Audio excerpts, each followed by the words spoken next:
conversation.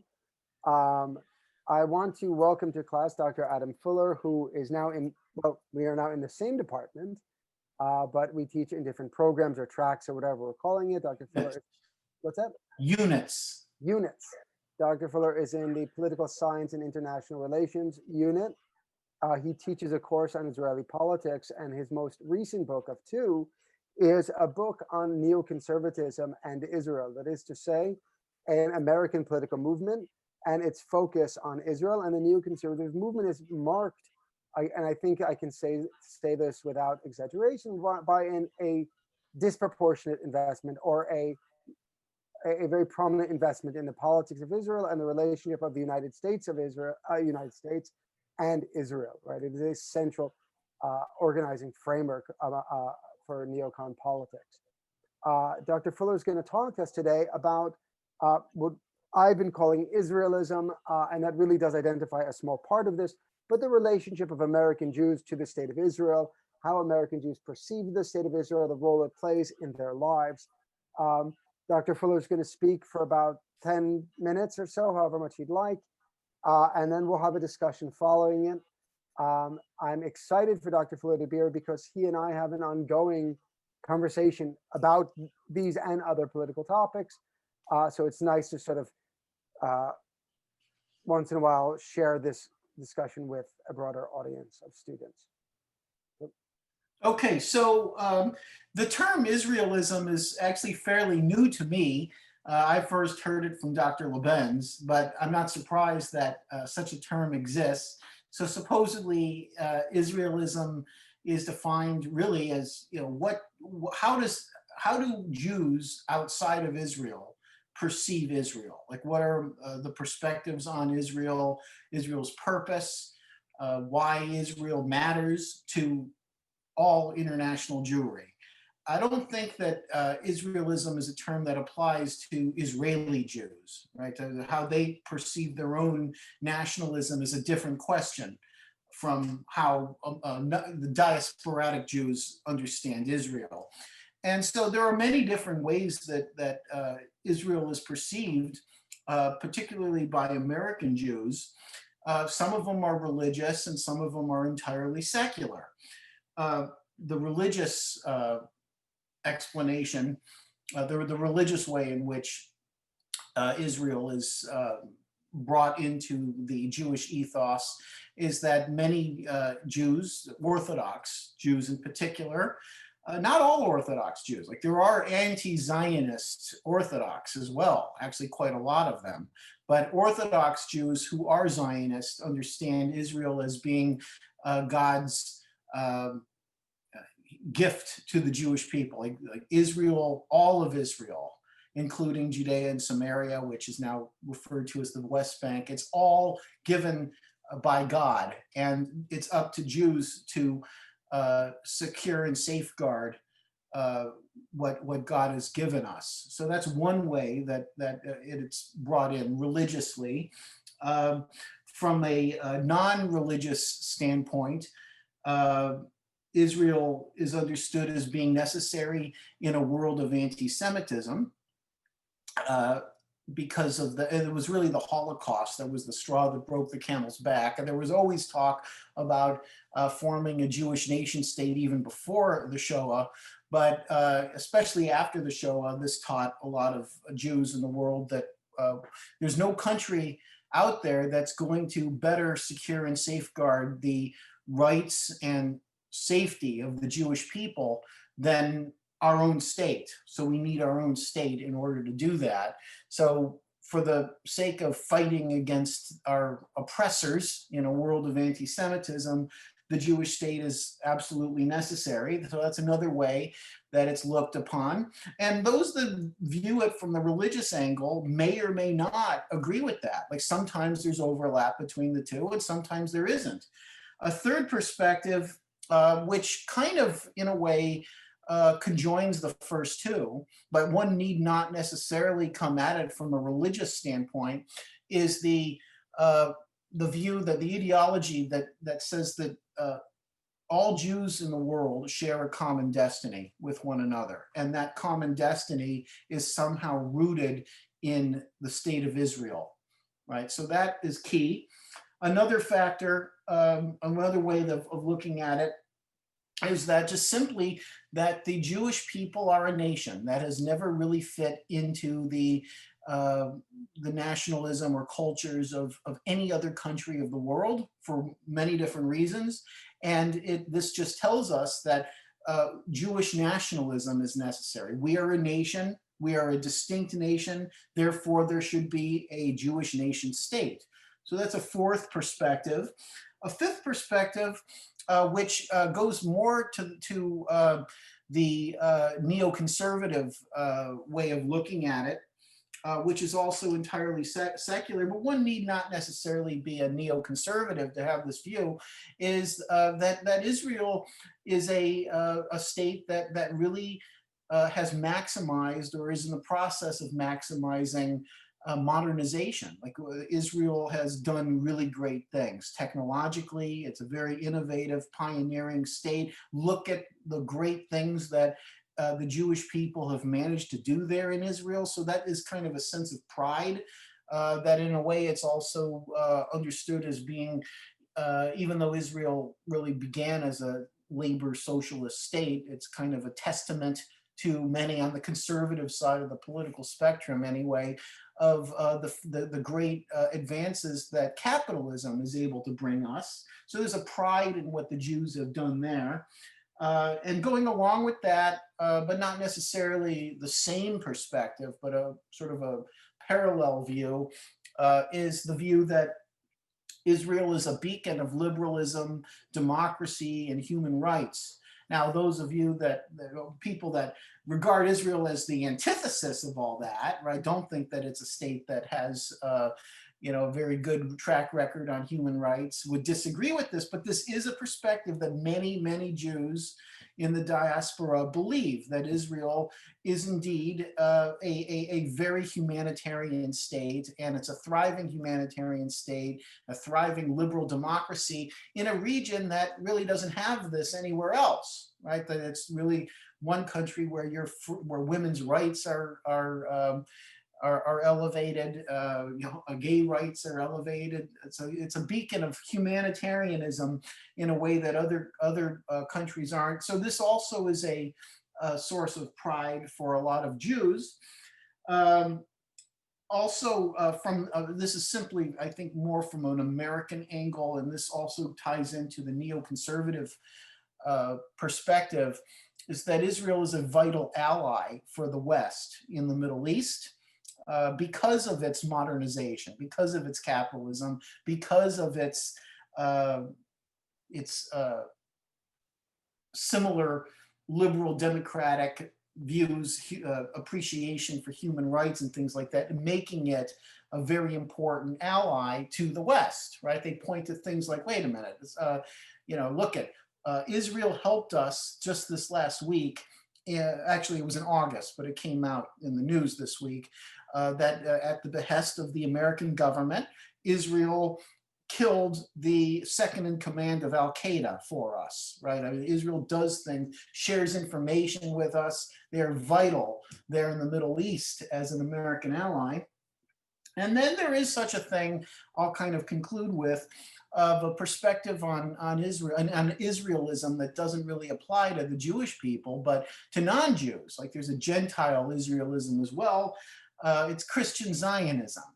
Now, I'm not really an expert on Christian Zionism. I have read some, and I know many Christian Zionists. Many of them appreciate Israel for actually all of the reasons that I just listed, right, that Jews do. So there's some crossover there for all of it. There are some, what they call in Christianity, premillennialists, who believe that they believe that the prophecies of Daniel suggests that in the 70th week of that timeline of prophecy, which is known, I guess, as the tribulation period, that's the moment in which the second coming will happen, and that will require that the third temple is restored, right? So they would press for in their religious way of appreciating Israel, they would push for the Jewish people controlling Israel so that there could be an eventual rebuilding of that third temple. This is, I think, a rationale of Christian support for Israel that I think is over exaggerated. To some degree, there's some truth in it, but I think that aligned with some of the first seven of the kinds of Israelisms that apply to the Jews, I think kind of created an amalgamation of why there is Christian support for the state of Israel. So I'll stop talking now and I guess open this up to a conversation. Thank you. Thank you very much. So feel free to ask any questions. I'll jump in later, but I'd like to give students first shot. And if my dogs start barking, I'll mute it temporarily.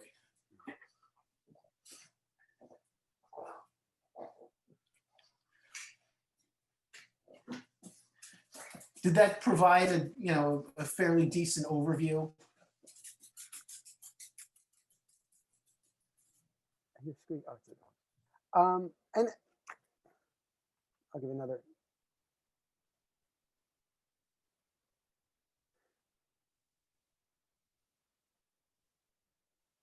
So included into Israelism, and again, this is a word that I introduced to Dr. Fuller. The way that some of us speak about it incorporates all of these arguments that Dr. Fuller laid out, and I think it's really important to note how diversely Jewish people in the United States, since we're looking really at that, understand their relationship to the state of Israel and its importance, which is to say that it's a really variegated community. And while one can speak of, and I sent you that article by Caroline Morganti, and which shows that there is, at least among 80% of Jews, some belief that the state of Israel is important, some sort of relationship to that state, and they differ wildly on their appreciations for its politics and current policies and what it should be in the future. And I think that's to be expected, right? It would be shocking if all Jews believed the same thing. The one element that I would add to this conversation is, by Israelism, we also mean the place of Israel as a symbol in the way that Jews understand themselves in the United States of America, that a relationship with Israel is understood to be fundamental to what it means to be Jewish. Supporting Israel and traveling to Israel, perhaps eating Israeli foods, buying Israeli, that is a centerpiece alongside, say, remembering the Holocaust of the American Jewish community. I think it's changing somewhat. I think Dr. Fuller and I, who were almost exact, we're like 3 weeks apart, 3 weeks apart or so in age. Like a month or something, yeah. So we had, I think, similar upbringing. We're raised in similar milieus where Israel, the Holocaust, and also Soviet Jewry were sort of centerpieces of public Jewishness. So I think that's the other part I'll add to it, that part of this is, when I say irrational, I don't mean bad. I mean that it is an emotive connection, an identificational connection. Non-rational. One that's not only about the reasons that Dr. Fuller laid out, but also part of how one experiences themselves in their communities. So anyway. Well, I think that's true. So when you consider that the Reform movement, in order to become an ordained rabbi in the Reform movement, you have to go to Israel. You have to take a trip to Israel. I don't know if that's still the case, but I've been told by more recent rabbinical students that have been ordained that that's still part of the process. So yes, one way or another, there is that connection. I think all of them have it. The conservative movement as well. I don't think Orthodox has it. Or the Orthodox movement does not. But the conservative movement and Reform movements, when you are training to be a rabbi, unless you have, I'm sure there's a way out. But the standard course is that you have to spend a year studying in Israel. Right. Question.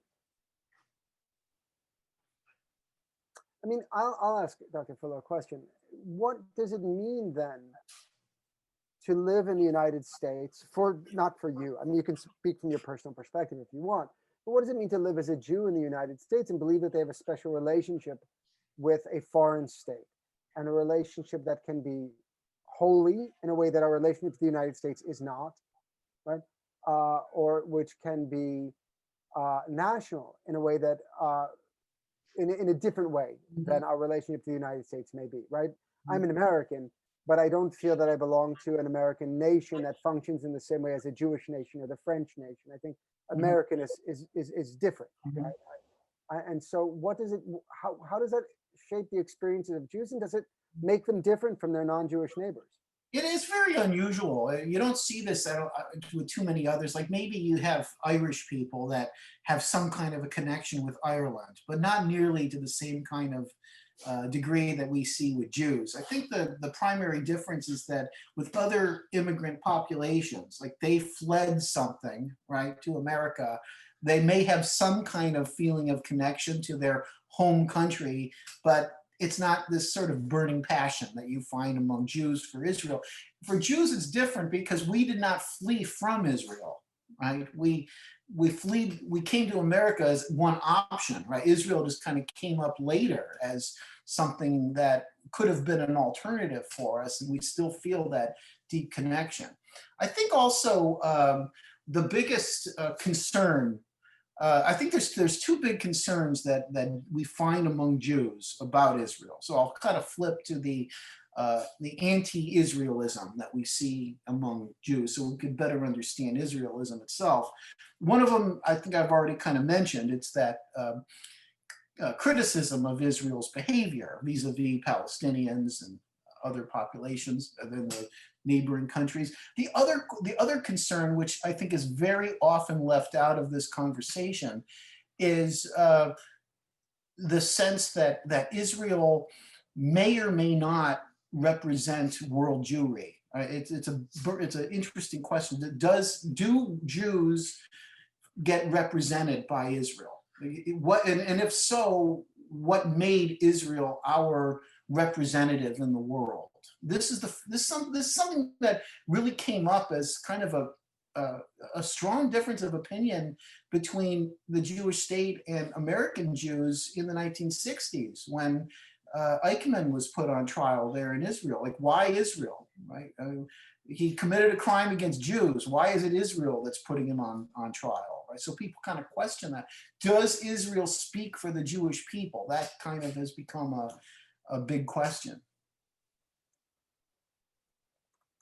Yeah, I think that we can look at it. I nearly gave this as a document, but decided not to. Right, that famous exchange between David Ben Gurion, the first prime minister, And Blaustein. and Blaustein, the head of the American Jewish Committee or Congress. I always mix those up. It was the committee. The American Jewish Committee in 1951, I believe, 1950, 1951, about who gets to speak for world Jewry, right? Where are all of the Jews supposed to go to Israel, or will there be a Jewish community in America? And what's its role supposed to be vis-a-vis the state of Israel? So we see these, right?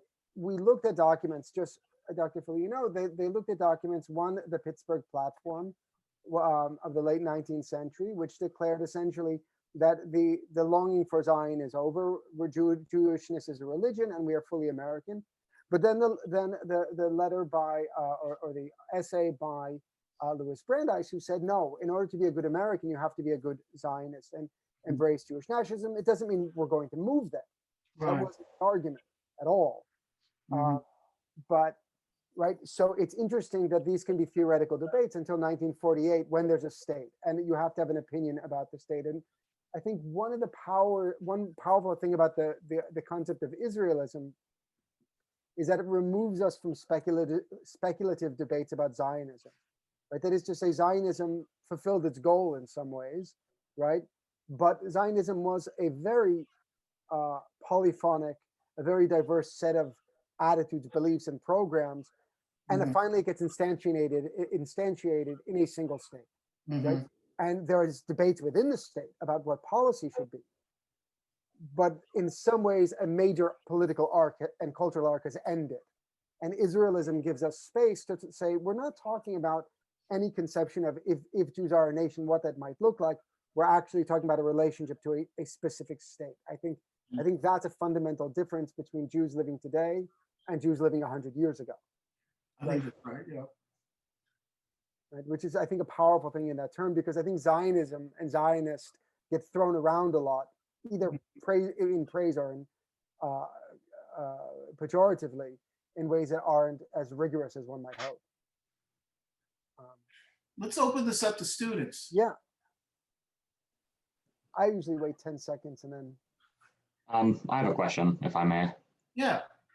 So, pretty much everything that we have focused on, both in class and then today, relating to Israelism, has been focused on the perspective of American Jews and then Israeli Jews. And I recognize that, you know, the overwhelming majority of Jews throughout the world live in America and Israel, but there is still that 10%-ish that live in other places. So I want to know, is there like a significant appreciation for Israel among those other Jews that live outside of the United States? Like, for instance, Jews in the global South, do they have the same connection that American Jews do, or is it different? And you might not know, because you know your experience is based on the fact that you are an American Jew, but I was interested in that while we were talking about it.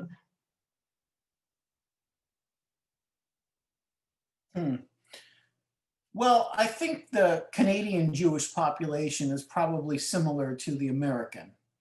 You asked about the global South. I'm not really sure. I would think that the main distinction with the global South and European Jewry is that you don't have these kinds of large communities like you have in America.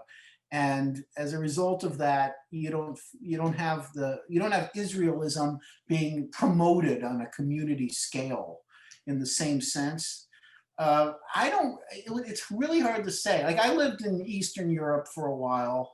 There aren't a lot of Jews that identify as Jews in Eastern Europe other than those that are very religious, right? So you see a definite,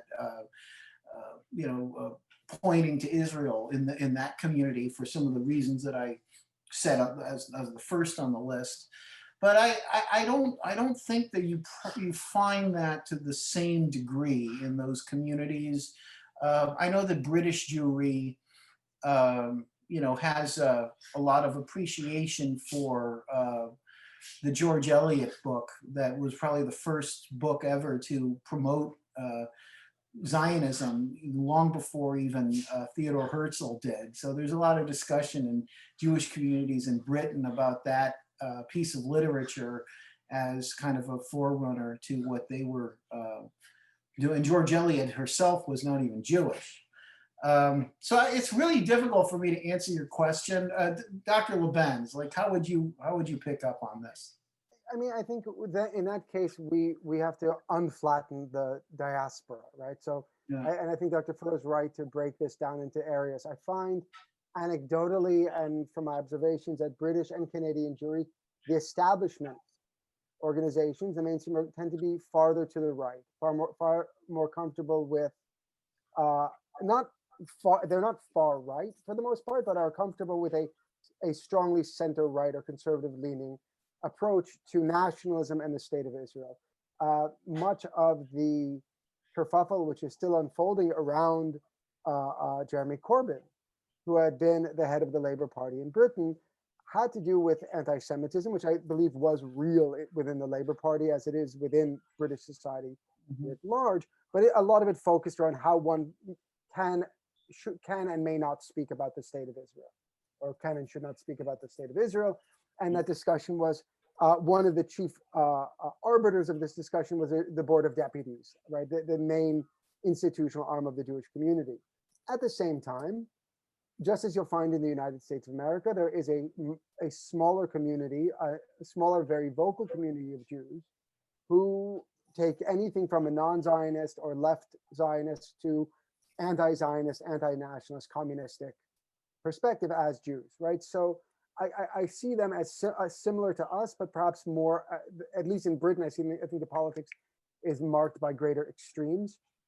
I think if you look at the former Eastern Bloc, if you find former Soviet Jews, there's a tendency to see the world through nationalistic terms and a greater embrace of the state of Israel.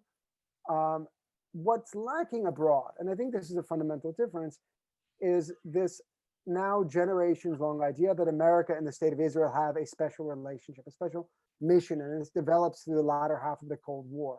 And I think that doesn't happen elsewhere, right? So Argentina, there was massive emigration from Argentina to Israel after a terroristic attack years ago, right? So I have family that moved from South America to Israel.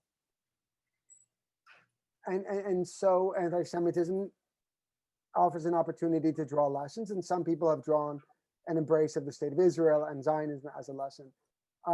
It's stronger in South Africa, which tends, I find the British somehow, and for some reason, the former British Empire tends to be a bit more conservative. The Jews tend to be a bit more conservative with regard to Israel. And at the same time, we find there a stronger dissenting community of Jews as well. But there's also a stronger anti-Semitism, I think, in British ruling elite than you would find in America, or at least a perception that there is. Perhaps I think we could talk about perception. I think you might be right. So I think it's variegated. I think that if we think about Central and Eastern Europe, that we have to note, and I did this for a living, right? We have to note the influence of American Jews and Jewish institutions. After the fall of communism, there was money, institutions, and people sent into Central Europe and Eastern Europe to sort of bring them up. Like, in a way, it was very patronizing. This idea that Judaism has developed, Jewishness has developed normally in the United States of America and in Israel, and that we are now going to catch you people up who had been behind communistic lines, right? As if Judaism could not, as if Jewish history had frozen, which it had not, and as if that the only way to develop is sort of naturalized American Jewishness is what Jewishness should be, rather than a variant thereof. And that was my first job out of college in 2000. So just 11 years after the fall of communism, I went to Czech Republic to teach about conservative Judaism, right?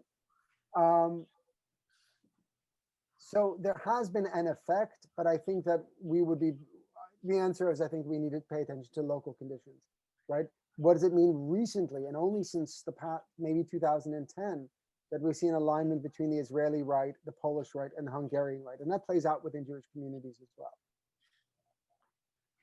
It also depends on time period too. I think 1967 was a pivot point for a lot of things. Like at one time, actually, France was Israel's strongest ally in the world, more so than the United States. 1967 changed all of that. France wanted nothing anymore to do with Israel to nearly the same degree, and America kind of picks up that mantle. Other question. That was a good question. Mm-hmm. Was that because of the 6-Day War? Yes. In 67? Mm-hmm. Just for students who may not know, in June 1967, Israel launched a preemptive attack against Egypt and Syria, which started, I mean, the preemptive attack was for reasons. It wasn't out of the blue. There were mounting tensions on both the Syrian and Egyptian borders, launched a preemptive attack against against Egypt principally. And in 6 days, Israel had defeated principally the Egyptian, Syrian, and Jordanian armies.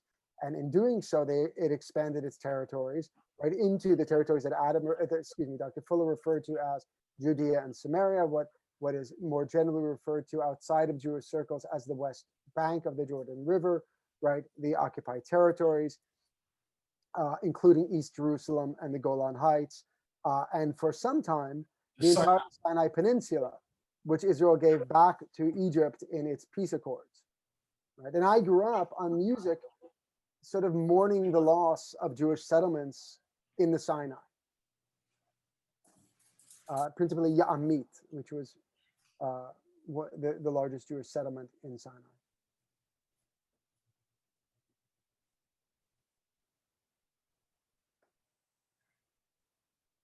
Anybody else have a question?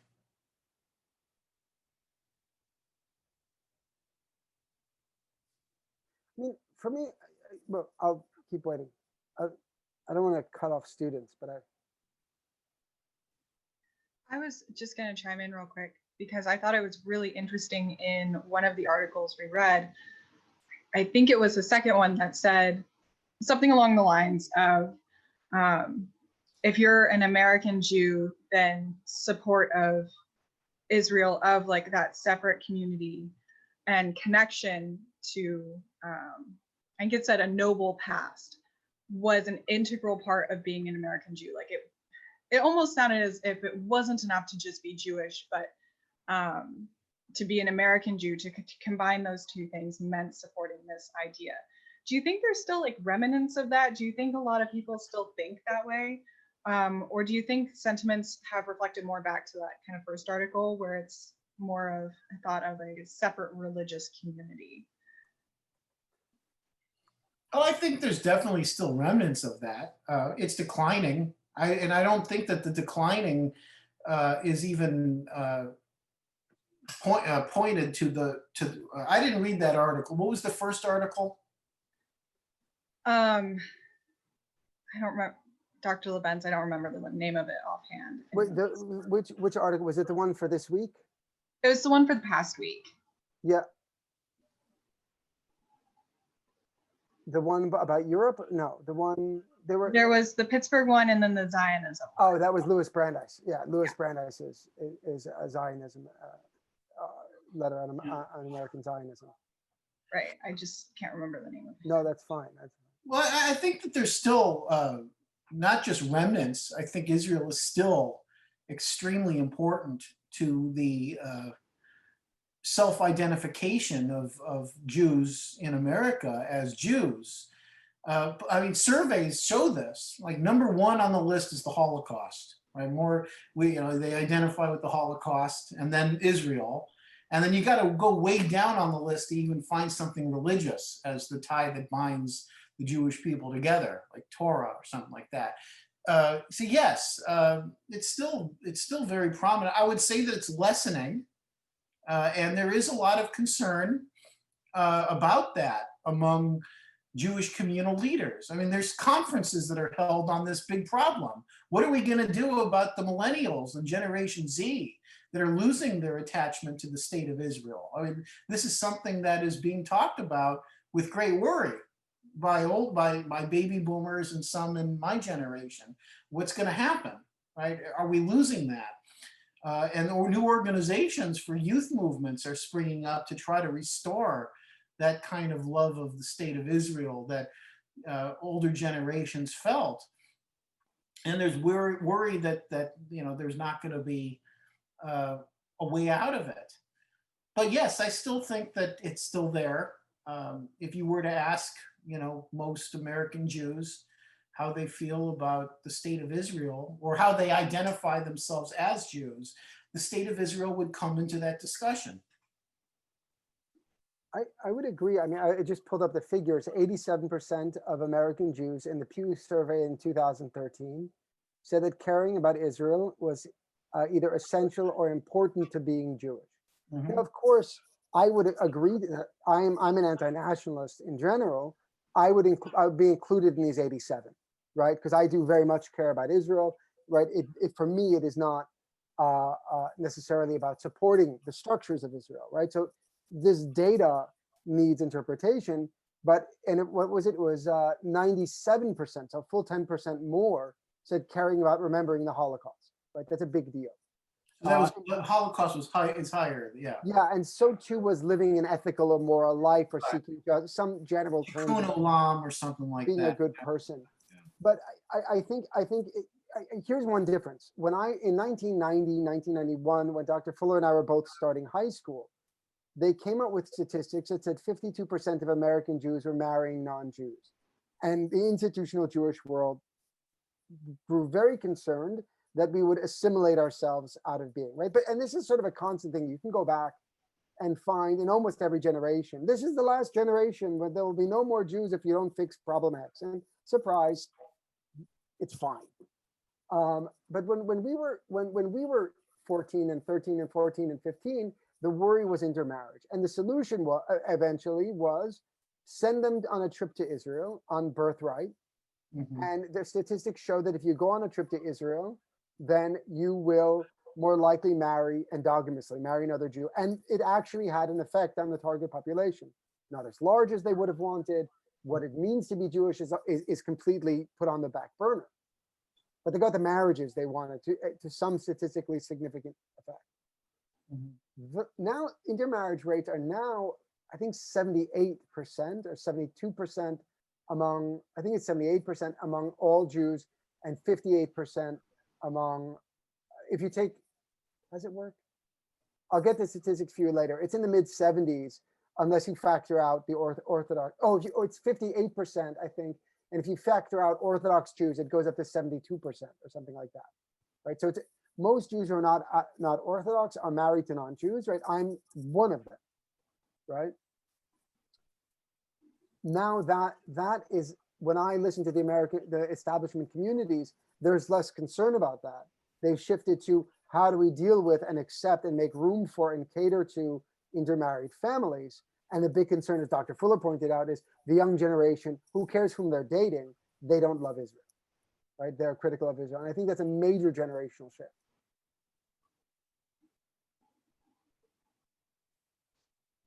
There's still a lot of concern about the intermarriage, but yes, the conversation has shifted, I think, slightly.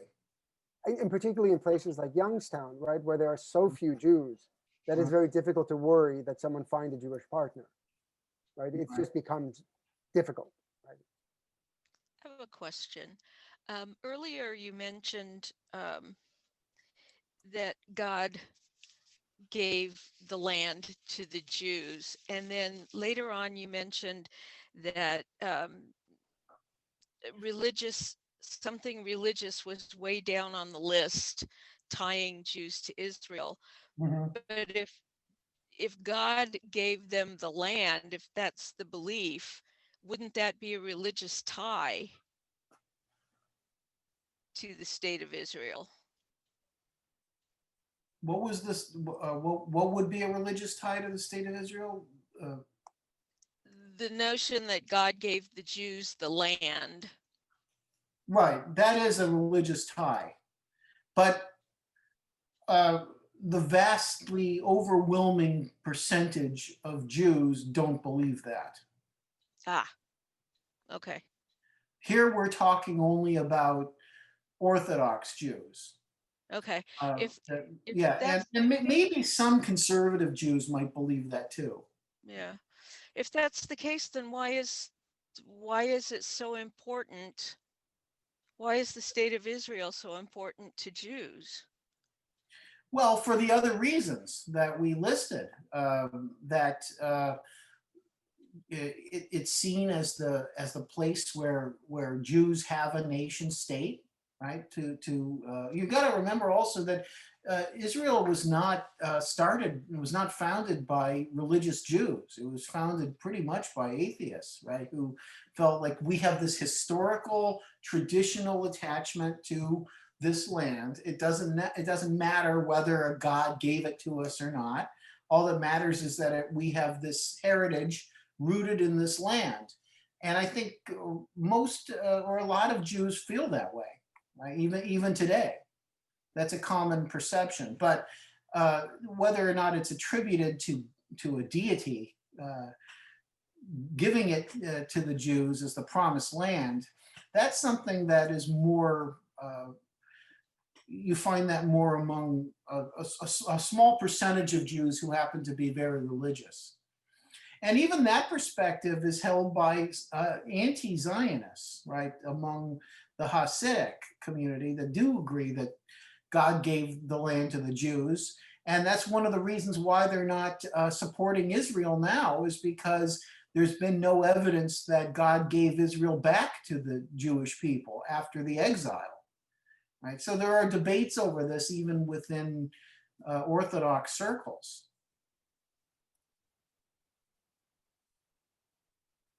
Thank you. Mhm. Thank you.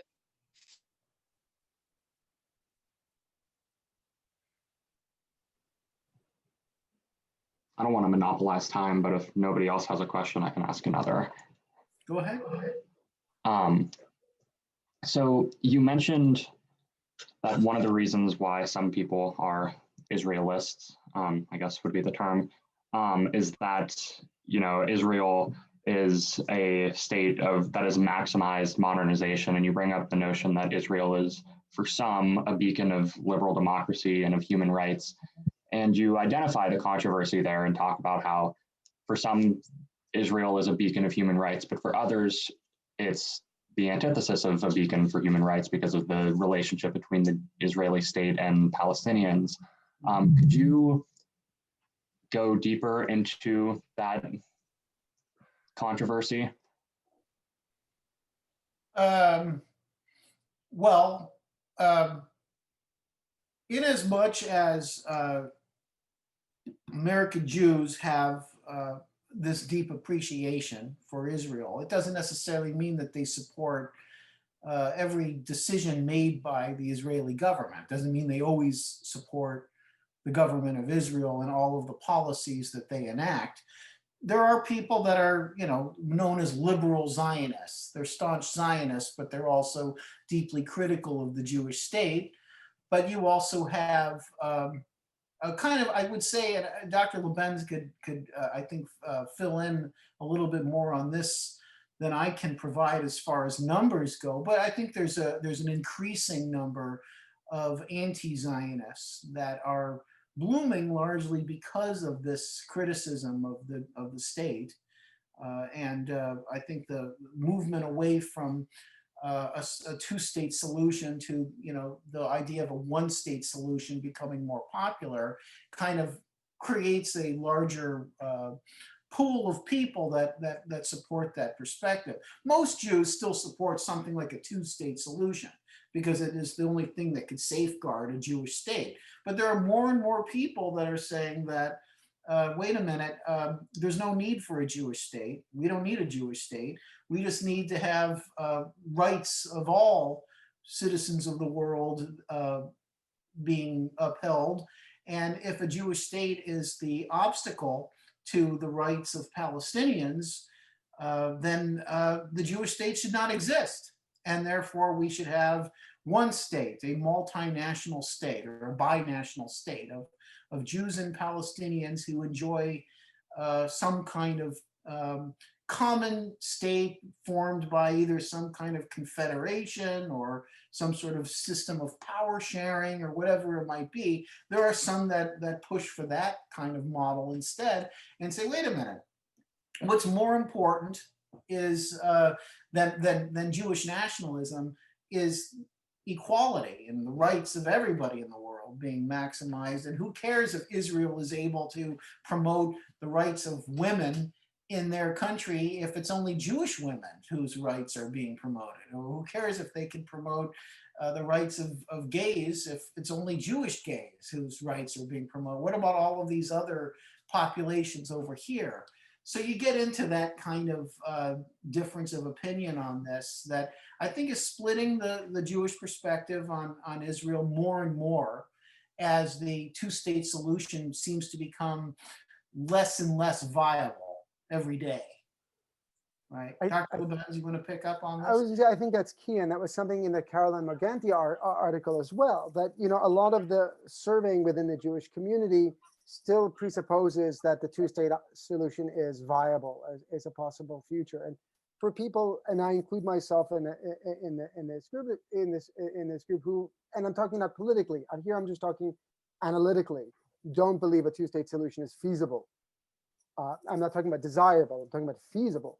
So how does one adjust their politics? And that's a reality in which a younger generation is growing up in, whereas I think Dr. Fuller and I, in our younger decades, not that we're old, had good reason to believe in the viability of a two-state solution, right? In the 90s, it looked possible. It doesn't look as possible now at all.